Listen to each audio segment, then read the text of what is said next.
Welcome to my professional development session on promoting equity, mental health, and stress reduction in the elementary classroom. My name is Kaylee, and I'm excited to share strategies for addressing the complex needs of elementary students. Today, we will explore how creating an inclusive, supportive environment that integrates mental health screenings, culturally responsive teaching, and positive behavior supports can enhance both academic and emotional well-being.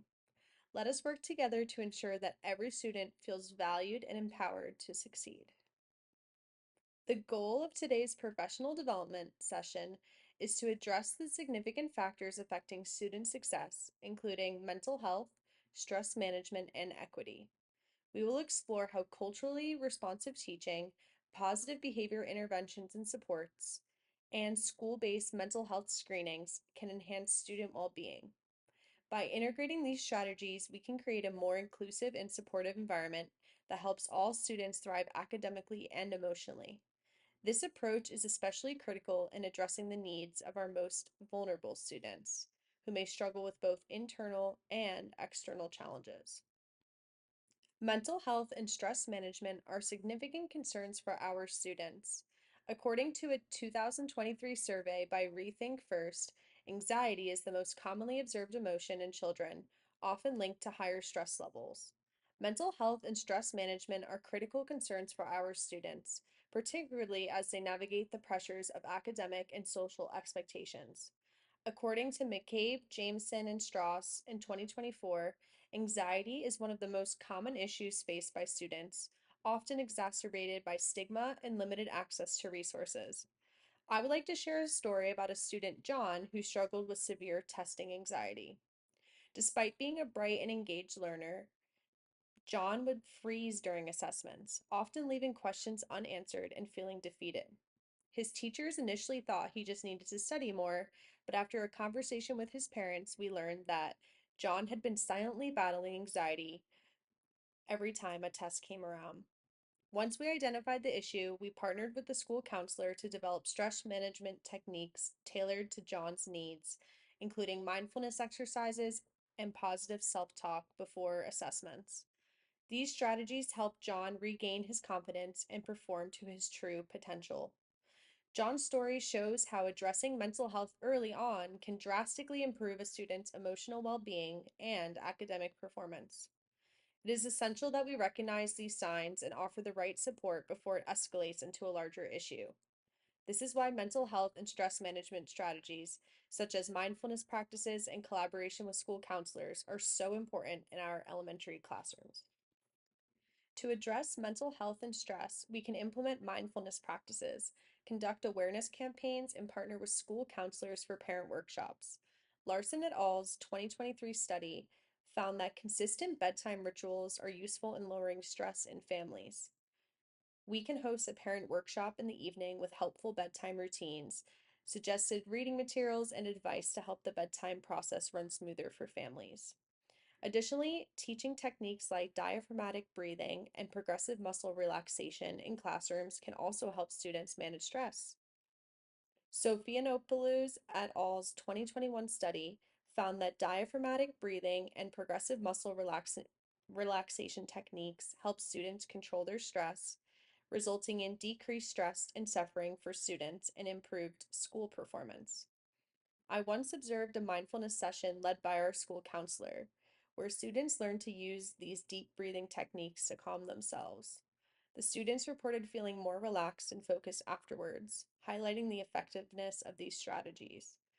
Teachers also agreed that their students enjoyed the activity, and other teachers said that their students asked to try it again. Research by McCabe et al. In 2024 highlights the practices and patterns of health screenings, including mental health, in U.S. school districts. The study emphasizes that school nurses play a crucial role in leading wellness initiatives, which improve student outcomes and reduce costs. However, gaps in screening coverage exist due to limited access and lack of focus on vulnerable students. Advocating for consistent school-based wellness screenings can address these disparities, helping students with unmet physical, mental, and behavior needs succeed at school. Equity and inclusion are essential for providing every student with equal opportunities and a supportive learning environment. I recall a situation where a student named Alex faced difficulties because of language barriers and cultural differences. Our school created a more inclusive atmosphere by including his family and offering more assistance, letting Alex feel respected and capable. This occurrence emphasized the importance of identifying and meeting the individual needs of each learner. AIMSCOUT's 2020 review of global equity and inclusion policies recommends that school policies should be built on clear definitions, evidence-based practices, whole school methodologies, leadership, and stakeholder understanding. We also must instruct our students about cultural competency and develop inclusive policies. We should seek to foster an inclusive culture by offering every student, including those with disabilities, leadership opportunities to promote their growth and inclusion, which is recommended by Tan and Adams in 2023. Hosting cultural heritage nights is one example of how we can involve families and celebrate the diversity within our school community. I remember a cultural heritage night my school organized last year. At this event, families signed up to bring dishes from their culture, shared songs and dances, and even created posters about their country. It was a wonderful event that not only celebrated diversity, but also fostered a sense of belonging among all students and parents. According to Goodwin and Long in 2023, parents' perceptions of culturally responsive teaching are linked to better mental health outcomes for students, particularly those from diverse backgrounds. Culturally responsive techniques, such as incorporating students' cultures into the curriculum, promote empathy, pro social conduct, and pleasant interactions between peers and instructors. Addressing cultural differences in our classrooms can help prevent internalizing and externalizing symptoms associated with students' experiences of discrimination. In 2023, Owens et al. Examined how teachers use PBIS strategies with an equity focus. More than 70% of teachers in the study frequently used classroom expectations and praise to reinforce positive behaviors. Relationship-focused methods like greetings and community circles were also common. However, teachers noted room for improvement in providing corrective feedback and giving students choices in assignments.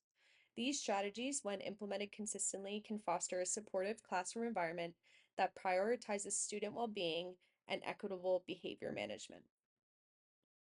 McIntosh et al. In 2021 demonstrated that implementing an equity-focused PBIS framework led to significant reduction in exclusionary discipline for Black students. Schools that participated in the study saw a meaningful decrease in the racial disparities in discipline, driven by professional development focused on implicit bias. By integrating culturally responsive discipline strategies, educators were better equipped to address student behavior in a more equitable manner. This approach not only promotes racial equity, but also improves the overall climate in schools, creating a more supportive environment for students. Several barriers may impede our efforts to implement effective mental health and equity-focused strategies. For mental health, ongoing stigma around mental health discussions can hinder support for necessary programs. Additionally, funding shortages limit our ability to conduct widespread screenings, as well as there being a shortage of trained professionals to address these needs. Time constraints in the classroom also make it difficult to implement mental health programs effectively. On the equity front, diverse student populations have varying needs, which require culturally responsive teaching. Resistance to these practices, along with the lack of resources and training for PBIS, further complicates efforts to reduce racial disparities in discipline. Overcoming these barriers will require strong advocacy, collaboration, and commitment from all stakeholders. Another barrier to address is ensuring that English learners have access to interactive, personalized learning experiences through technology. Teachers may hesitate to adopt modern technology tools necessary for providing personalized and culturally relevant learning experiences. Zinyu and Denise 2024 and Izadapan 2024 emphasize that targeted professional development in technology equips teachers to effectively integrate educational technology, such as smart technology and TARI, into classrooms. By balancing traditional teaching methods with technology, we can create a more inclusive learning environment. Schools should prioritize teacher training in both the technical and teaching aspects of these tools, ensuring that all students benefit from technology enhanced instruction. As teacher leaders, we have the unique opportunity to advocate for equity in both mental health and academic practices.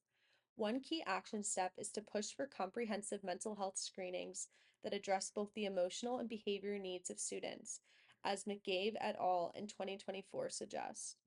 Additionally, leading professional development sessions on equity-focused PBIS strategies can help reduce racial disparities in discipline, as demonstrated by McIntosh et al. In 2021.